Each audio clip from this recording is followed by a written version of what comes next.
Hello and welcome to another podcast with ConnectedMinds.ai. Today I'll be talking about empathy. How many times have people told you, "I wish you could understand me better"? Or how many times have you felt that others don't understand you? Well, the answer to these questions is a simple term known as empathy. So what is empathy really? Simply put, it understands how a person must have felt in a given situation. For example, my friend told me he had to go through a breakup, and empathic me felt the hurt, emotions, and feelings he felt at that stage in his life. It's like tapping into a person's mind and understanding all emotions they might have gone through. It's an authentic way of feeling others' emotions in any scenario. It helps you relate and understand people better. How to develop empathy. A wise person once told me that empathy is the highest form of knowledge. In many ways, that is true. To sympathize with a person is to feel sorry for them, but to empathize is to connect with them. We all want to communicate with each other emotionally, share thoughts and feelings, and be on the same page with each other. But how will we be able to do that without being empathic towards them? When our friends share their feelings with us, let them be happy or sad, without having empathy in us, how can we respond to them? What is it to be empathetic? Empathy is not just a process of sharing thoughts. It is to share and then feel what the other feels. Keep ourselves in their place and think in their perspective. Empathy is to see through the eyes of someone else, listen with the ears of someone else, and feel with the heart of someone else.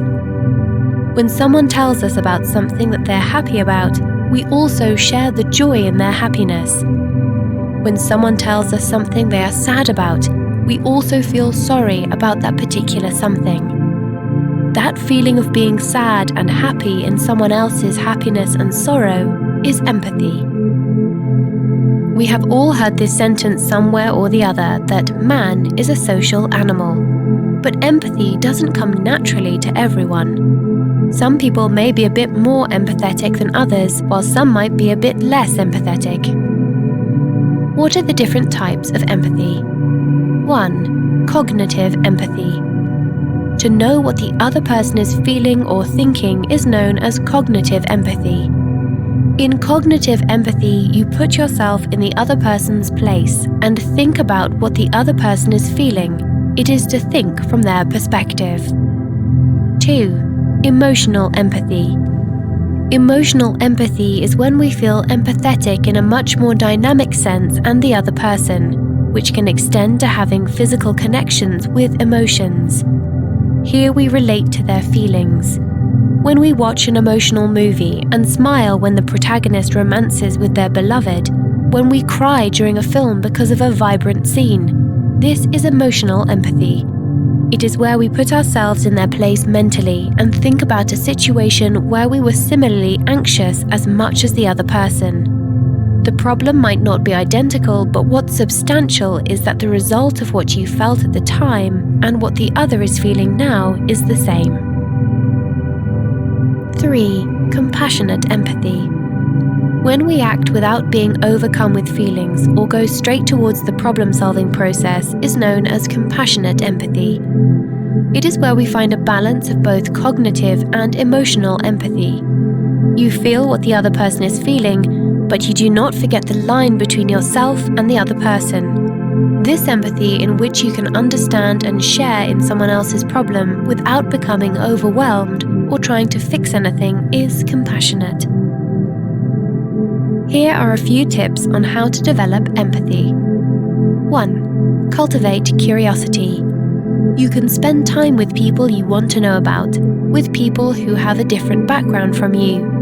You can be present in the moments while talking to them, taking an interest in their lives, recognizing the things that they like, know what makes them happy or sad.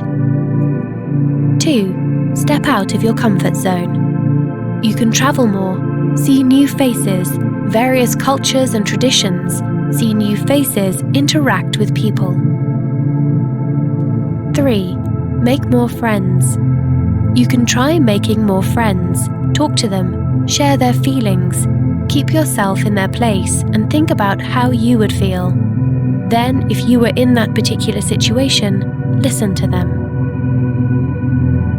4. Keep a broad mind. Talk to people with whom you have different opinions.